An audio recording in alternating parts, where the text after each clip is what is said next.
Everyone, this is Rita Yadav and you are on Gate Chemical Planet, a planet of knowledge and information. आज मैं आपके लिए एक बहुत बड़ा अपडेट लेकर आई हूँ और ये अपडेट है न्यू रिक्रूटमेंट नोटिफिकेशन IOCL की तरफ से। इंडियन ऑयल कॉरपोरेशन की तरफ से यहाँ पर नॉन एग्जीक्यूटिव वैकेंसीज निकली हुई हैं। आप इसके लिए ऑल ओवर इंडिया से अप्लाई कर सकते हैं। अगर आप एलिजिबल हैं तो इसके लिए ज़रूर अप्लाई करें। अगर आप अप्लाई करते हैं तो आपको मिलेगी एक परमानेंट गवर्नमेंट जॉब और आपका सिलेक्शन जब होगा तो आपको मिलेगी एक परमानेंट गवर्नमेंट जॉब के साथ साथ एक बहुत ही अच्छी सैलरी, और ये सैलरी रहने वाली है 25,000 per month plus TADA plus HRA आपको मिल जाएगा। यहाँ पर केवल आपका रिटन एग्ज़ाम होगा और रिटन एग्ज़ाम में कोई भी नेगेटिव मार्किंग नहीं होने वाली है। तो मैं आपसे ये कहूँगी कि अगर आप एलिजिबल हैं तो अप्लाई ज़रूर करें। यहाँ पर ऑफिशियल नोटिफिकेशन में रिटन टेस्ट की डेट भी दे दी गई है। फरवरी में आपका रिटन होगा। अगर आप एलिजिबल हैं तो इसके लिए अप्लाई करें। क्या होगी इम्पॉर्टेंट डेट्स, एलिजिबिलिटी क्राइटेरिया क्या रहेगा और सिलेक्शन प्रोसेस क्या होगा, इन सभी पैरामीटर्स को हम बहुत ही डिटेल में डिस्कस करने वाले हैं। आप मेरे साथ वीडियो के अंत तक बने रहिए। अगर आप चैनल पर नए आए हैं तो चैनल को सब्सक्राइब करें और बेल आइकॉन को प्रेस करें। तो चलिए करते हैं इस वीडियो को शुरू। तो जैसा कि मैंने आप लोगों को बताया कि IOCL पाइपलाइन डिवीज़न की तरफ से ऑफिशियल नोटिफिकेशन आ चुका है। नॉन एग्जीक्यूटिव की 47 वैकेंसीज़ हैं, जिसके लिए डिप्लोमा और ITI candidates all over India से अप्लाई कर सकते हैं। यहाँ पर डिप्लोमा और ITI वालों के लिए वैकेंसीज़ हैं 47 वैकेंसीज़ हैं। ऑल ओवर इंडिया से आप अप्लाई कर सकते हैं। आप भारत के किसी भी स्टेट में रहते हैं आप वहाँ से अप्लाई कर सकते हैं। अगर आपका सिलेक्शन होगा तो आपको मिलेंगे 25,000 पर मंथ प्लस TADA और HRA भी आपको मिल जाएगा। यहाँ पर एक अच्छी बात यह है कि यहाँ पर रिटन एग्ज़ाम में कोई भी नेगेटिव मार्किंग नहीं होने वाली है और आपका कोई भी इंटरव्यू नहीं होने वाला है। फाइनल मेरिट लिस्ट जो बनेगी आपकी वो आपकी रिटर्न के बेसिस पर ही बनेगी। और फॉर्म भरने की फ़ीस की अगर मैं बात करूं तो फॉर्म भरने की फ़ीस बहुत ही कम रखी गई है, केवल 100 रुपीज़ रखी गई है। यहाँ पर मैं अब आपको ले चलती हूँ ऑफिशियल नोटिफिकेशन की तरफ। Advertisement number PLHRESTBRECT 2020। Date of notification 22 December 2020। 22/12/2020 से फॉर्म भरना स्टार्ट हो चुके हैं। तो अगर अभी तक आपने फॉर्म नहीं भरा है, आपने वीडियो नहीं देखा था, तो आप फॉर्म भर सकते हैं। लास्ट डेट फॉर्म भरने की रखी गई है। लास्ट डेट फॉर्म भरने की 15 जनवरी 2021 रखी गई है। आपने अगर अभी तक ये फॉर्म नहीं भरा है तो अभी आपके पास टाइम है, आप ये फॉर्म भर सकते हैं।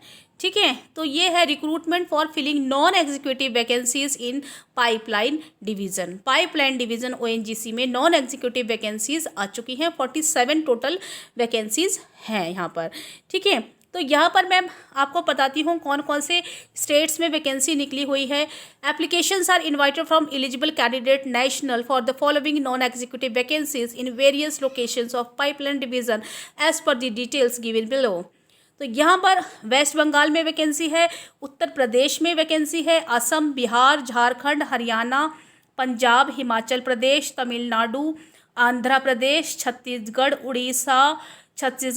उड़ीसा और गुजरात में है, और राजस्थान में आपकी वैकेंसीज़ हैं। आप भारत के किसी भी स्टेट में रहते हैं, आप वैकेंसीज़ के लिए ट्राई कर सकते हैं। आपको देखना पड़ेगा कि आप कौन से लोकेशन के लिए ट्राई कर सकते हैं। ठीक है, तो यहाँ पर जितनी भी वैकेंसीज थी उनको मैंने आपको बता दिया है। यहाँ पर हायर क्वालिफिकेशन वाले एलिजिबल नहीं हैं। यहाँ पर एक इम्पॉर्टेंट पॉइंट जो नोट करने वाला है वो ये है कि हायर क्वालिफिकेशन वाले यहाँ पर एलिजिबल नहीं हैं। अगर आप BE BTech वाले हैं तो आप अप्लाई नहीं कर सकते। यहाँ पर अगर आप बिल्कुल फ्रेशर हैं तो आप अप्लाई कर सकते हैं। अगर आप जस्ट पास आउट हुए हैं तो भी आप अप्लाई कर सकते हैं। बिल्कुल फ्रेशर हैं, आपके पास कोई एक्सपीरियंस नहीं है, आप अप्लाई कर सकते हैं। आप ऑल ओवर इंडिया से अप्लाई कर सकते हैं। ठीक है, तो अगर यहाँ पर आपके स्टेट का नाम नहीं है तभी भी आप अप्लाई कर सकते हैं। आपको देखना पड़ेगा कि आपको कहाँ पर अप्लाई करना है। तो यहाँ पर अब मैं बात करूँगी एज लिमिट की। एज लिमिट की अगर बात करी जाए, candidate should not be less than 18 years of age and should not be more than 26 years of age age on 22/12/2020, यानी कि 22/12/2020 तक आपकी एज 18 साल होनी चाहिए, 18 साल से कम नहीं होनी चाहिए, और आपकी एज 26 साल से ज़्यादा नहीं होनी चाहिए। और ST SC OBC को एज रिलैक्सेशन मिल जाएगा। यहाँ पर लिखा हुआ है for age relaxation refer point number 7। तो उनको घबराने की कोई भी ज़रूरत नहीं है, उनको यहाँ पर एज रिलैक्सेशन मिल जाएगा। ST ST और OBC कैंडिडेट्स के लिए एज रिलैक्सेशन दिया गया है। ठीक है। कट ऑफ डेट की अगर मैं बात करूं तो जो ये कट ऑफ डेट है आपकी 22/12/2020 है। इसी वजह से फाइनल ईयर जो है वो यहाँ पर अप्लाई नहीं कर सकता, क्योंकि 22/12/2020 तक आपके पास अपने डिप्लोमा के सर्टिफिकेट और ITI के सर्टिफिकेट्स आपके हाथ में होने चाहिए, आपको 22/12/2020 तक। यहाँ पर अब मैं देखूंगी कौन कौन सी ब्रांचेस जो हैं वो एलिजिबल हैं, यहाँ पर कौन कौन सी ब्रांचेस के लिए ये नोटिफिकेशन आया हुआ है। तो यहाँ पर हम देखते हैं एज लिमिट मैंने आपको बता दी है। एसेंशियल क्वालिफिकेशन अगर हम बात करें तो यहाँ पर इंजीनियरिंग असिस्टेंट मैकेनिकल है, क्वालिफिकेशन जो है 3 इयर्स फुल टाइम डिप्लोमा मांगा गया है और 2 years through lateral entry after ITI of minimum 1 year duration in any of the following discipline of the engineering from a government recognised institute. तो यहाँ पर इंजीनियरिंग असिस्टेंट जो मैकेनिकल की post है, ग्रेड 4 उसका है आपका सैलरी ग्रेड। ठीक है। तो यहाँ पर आपकी मैकेनिकल इंजीनियरिंग और ऑटोमोबाइल इंजीनियरिंग वाले डिप्लोमा कैंडिडेट्स यहाँ पर अप्लाई कर सकते हैं। Minimum percentage of marks 55% marks आपके मांगे गए हैं। Pass marks for ST SC candidate for the post reserved form for them. तो यहाँ पे 55% मार्क्स मांगे गए हैं आपके SC ST कैंडिडेट्स के लिए। ठीक है। और इंजीनियरिंग असिस्टेंट इलेक्ट्रिकल की अगर हम बात करें, ग्रेड 4 है, 3 इयर्स फुल टाइम डिप्लोमा और 2 years through lateral entry after ITI of minimum 1 year duration. तो यहाँ पर आपके जो ब्रांचेज हैं वो कौन कौन सी हैं, electrical engineering and electronics engineering. यहाँ पर मिनिमम परसेंटेज ऑफ मार्क्स की अगर हम बात करें तो 55% मार्क्स जो हैं वो आपके पास मार्क्स होने चाहिए for SC ST candidates for the post reserved for them. तो ST SC कैंडिडेट के लिए यहाँ पर 55% मार्क्स बताए गए हैं।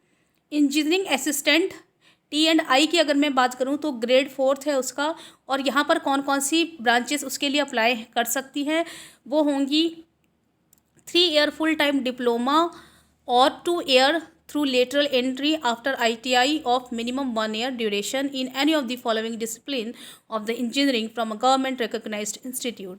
तो आपकी जो डिग्री आपका जो डिप्लोमा होना चाहिए और ITI होना चाहिए वो आपका गवर्नमेंट रिकॉग्नाइज्ड इंस्टीट्यूट से होना चाहिए। कौन कौन सी ब्रांचेस हैं जो इंजीनियरिंग असिस्टेंट T&I के लिए अप्लाई कर सकती हैं, यहाँ पर electronics and communication engineering, electronics and telecommunication engineering. या तो आपने इलेक्ट्रॉनिक्स एंड कम्युनिकेशन इंजीनियरिंग किया है, या आपका डिप्लोमा या ITI electronics and telecommunication engineering में है, या फिर electronics and radio communication engineering, instrumentation and control engineering, instrumentation and process control engineering, या फिर आपने डिप्लोमा या ITI इलेक्ट्रॉनिक्स इंजीनियरिंग में किया हुआ है। इंजीनियरिंग असिस्टेंट ऑपरेशंस की अगर मैं बात करूं, ग्रेड 4 है, और कौन कौन सी ब्रांचेस जो है डिप्लोमा और ITI की यहाँ पर एलिजिबल हैं। तो पहली है केमिकल इंजीनियरिंग। तो जो स्टूडेंट केमिकल इंजीनियरिंग के हैं, डिप्लोमा है उनके पास, या ITI है, वो अप्लाई कर सकते हैं। Mechanical engineering, automobile engineering, electrical engineering, electrical and electronics engineering, electronics and communication engineering. तो आपके पास 3 साल का फुल टाइम डिप्लोमा होना चाहिए और 2 years through lateral entry after ITI of minimum 1 year duration. ठीक है। तो यहाँ पर आप लोगों के पास कौन कौन सी ब्रांचेस एलिजिबल हैं इंजीनियरिंग असिस्टेंट ऑपरेशंस के लिए, वो मैंने आपको बता दी हैं। अगर आपके पास ये क्वालिफिकेशन है तो आप इसके लिए अप्लाई कर सकते हैं। और यहाँ पर नीचे और भी दिया है, electronics and communication engineering, telecommunication engineering, electronics and radio communication engineering, instrumentation and control engineering, instrumentation and process control engineering and electronics engineering, और टेक्निकल अटेंडेंट ग्रेड 1 के लिए निकली हुई है। यहाँ पर इन्होंने मांगा है केवल matric 10th pass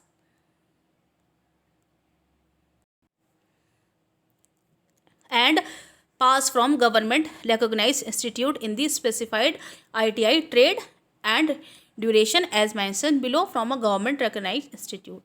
Candidate should possess trade certificate or national trade certificate NTC issued by SCVT और NCVT।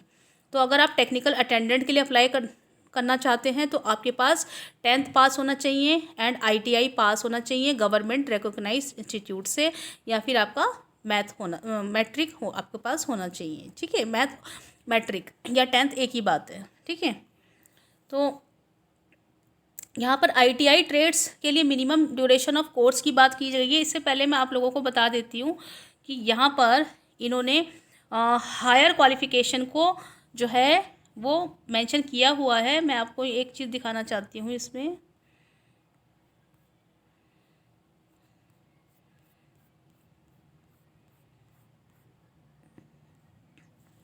For the post of technical attendant in salary grade 1 candidate should possess matric 10th pass certificate and final ITI marksheet indicating marks of all semester years and trade certificates. ठीक है, तो यहाँ पे ITI वाले अगर आप हैं, ITI trades में अगर आप चाहते हैं तो मिनिमम ड्यूरेशन ऑफ कोर्स आपका क्या होना चाहिए, वो है 2 years। ठीक है, ITI में कौन कौन से ब्रांचेस हैं ITI ट्रेड्स, आपने किस में किया है? आपने इलेक्ट्रीशियन के लिए है, इलेक्ट्रॉनिक्स मैकेनिक्स के लिए है, फिटर की है, इंस्ट्रूमेंट मैकेनिक्स की है, इंस्ट्रूमेंट मैकेनिक्स केमिकल प्लांट के लिए है, machinist grinder, mechanic cum operator electronics communication system, turner, wireman, draftman, mechanics industrial electronics, information technology and ESM mechanics, refrigeration and air condition mechanics, diesel. तो यहाँ पर minimum duration of course जो है वो आपका बता दिया गया है। केवल मैकेनिक्स डीजल के लिए आपका 1 साल का ड्यूरेशन है। तो यहाँ पर इन्होंने साफ साफ मेंशन कर दिया है कि candidates having professional higher qualifications such as degree in engineering, MBA and its equivalent, PGDM, MCA, LLB, CA, ICWA, master in social work, degree in journalism, MBBS etcetera और any other graduation and above professional qualification shall not be eligible to apply for the following advertised post। ठीक है, refer point number 13 4A and 4B below for details. तो यहाँ पे मैंने आप लोगों को बहुत ही डिटेल में बता दिया है कि यहाँ पर हायर क्वालिफिकेशन वाले एलिजिबल नहीं हैं। अगर आपने BE BTech किया है तो आप यहाँ पर अप्लाई नहीं कर सकते। अगर आप बिल्कुल फ्रेशर हैं, डिप्लोमा है आपके पास, ITI है और आप जस्ट पास आउट हुए हैं तो आप अप्लाई कर सकते हैं, ऑल ओवर इंडिया से अप्लाई कर सकते हैं। तो यहाँ पर मैं आपको लोगों को बता देती हूँ। तो यहाँ पे मैं पहले आप लोगों को एप्लीकेशन की फ़ीस बताना चाहूँगी कि आपकी जो एप्लीकेशन फ़ीस है वो कितनी रहेगी। Candidates belonging to the general and OBC categories are required to remit 100 rupees as application fee. Okay, SC ST PW candidates के लिए कोई भी फ़ीस यहाँ पर नहीं रखी गई है। ठीक है, और the fee is to be paid through the online mode only through the SBI collect as indicated in pipeline recruitment portal. ठीक है, तो आप जो भी एप्लीकेशन फ़ीस इनको देंगे वो आप ऑनलाइन मोड के थ्रू ही पेमेंट करेंगे। ठीक है, तो यहाँ पर मैं आप लोगों को बता देती हूँ सिलेक्शन मैथडोलॉजी क्या रहेगा आपका selection process. Selection process shall contain of written test and skill test, proficiency and physical test. तो आपका जो सिलेक्शन होगा वो रिटन के बेसिस पर ही होने वाला है। यहाँ पर आपका जो भी सिलेक्शन होगा वो रिटन टेस्ट के बेसिस पर रहेगा। रिटन टेस्ट की जो डेट है वो यहाँ पर इन्होंने मेंशन कर दी गई है। रिटन टेस्ट की डेट मैं आप लोगों को बता देती हूँ, यहाँ पर मेंशन किया हुआ है।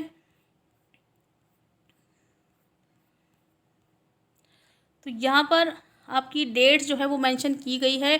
Tentative date for written test for all discipline 14 फरवरी है, संडे का दिन होगा। आपका डेट टेंटेटिव आपको यहाँ पर बता दी गई है रिटन टेस्ट की। ठीक है, तो रिटन आपका जो होगा वो 14 फरवरी को रखा गया है। ठीक है,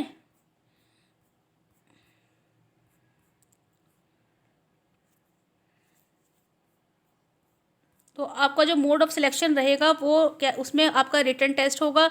जब आप रिटन क्वालिफाई कर जाएंगे तो आपको स्किल टेस्ट के लिए बुलाया जाएगा और आपका फिजिकल टेस्ट भी होगा। लेकिन जो आपकी फाइनल मेरिट लिस्ट बनेगी वो आपकी रिटन के बेसिस पर ही बनेगी। स्किल टेस्ट जो है वो आपका क्वालिफाइंग नेचर का रहेगा और इसके साथ ही साथ आपका फिजिकल टेस्ट भी होगा। तो यहाँ पर आपके 100 क्वेश्चंस होंगे, 100 मार्क्स के होंगे। 1.5 घंटे का आपका पेपर रहेगा। 75 क्वेश्चन जो होंगे आपके वो ब्रांच रिलेटेड होंगे और 25 क्वेश्चंस आपके नॉन टेक होंगे, जनरल प्रोफिशिएंसी के रहेंगे, जनरल अवेयरनेस के रहेंगे। यहाँ पर एक अच्छी बात यह है कि यहाँ पर रिटन टेस्ट में कोई भी नेगेटिव मार्किंग नहीं रखी गई है और आप ये सोच के चलिए कि अगर नेगेटिव मार्किंग नहीं रखी गई है तो आपको सारे ही क्वेश्चंस अटैम्प्ट करने हैं। जब आपका रिटन क्लियर हो जाएगा तो आपको स्किल टेस्ट के लिए बुलाया जाएगा। 1:5 के रेशियो में स्किल टेस्ट के लिए बुलाया जाएगा। स्किल टेस्ट जो है वो क्वालिफाइंग नेचर का है, आपको स्किल टेस्ट क्वालिफाइंग करना ज़रूरी है। बट फाइनल जो आपका मेरिट बनेगी, मेरिट लिस्ट तैयार होगी, वो रिटन के बेसिस पर ही होने वाली है। तो यहाँ पर इन्होंने एक बात बहुत ही साफ साफ बता दी है कि final merit list shall be prepared based on the marks secured in the written test of only those candidates who are considered fit in SPPT। आपका जो फिजिकल टेस्ट होगा, अगर आप उसमें फिट पाए जाएंगे तभी आपका जो होगा फाइनल सिलेक्शन होगा। ठीक है, ये बता दिया है इन्होंने। तो यहाँ पर सिलेक्शन प्रोसेस मैंने आपको बता दिया है। Written test shall be held tentatively on 14 February. ये मैंने आपको बता दिया है कि 14 फरवरी संडे को रिटन टेस्ट की टेंटेटिव डेट बता दी गई है। Written test objective type, multiple type questions होंगे, MCQ क्वेश्चंस आएंगे जिसमें आपके 4 ऑप्शंस में से आपको एक करेक्ट ऑप्शन जो है वो आपको टिक करना होगा। Candidate has to choose the correct option. ठीक है, 100 क्वेश्चंस आपके रिटन टेस्ट में आएंगे। टोटल आपके 100 मार्क्स का पेपर होगा। ईच करेक्ट आंसर शैल कैरी 1 मार्क्स। ठीक है, तो यहाँ पर आपके जो for the post of engineering assistant out of 100 objective type question 75 question shall be from the concern engineering discipline of diploma level and 25 questions on general aptitude and reasoning, general English, numericals aptitude and general knowledge etcetera. तो यहाँ पर आपके 100 objective type question में से 75 questions जो होंगे वो आपके ब्रांच से होंगे। अगर आपने केमिकल में डिप्लोमा किया है तो 75 क्वेश्चन आपके केमिकल से रिलेटेड होंगे। अगर आप मैकेनिकल से डिप्लोमा किए हुए हैं तो 75 क्वेश्चंस आपके जो होंगे वो मैकेनिकल से डिप्लोमा लेवल से रिलेटेड होंगे।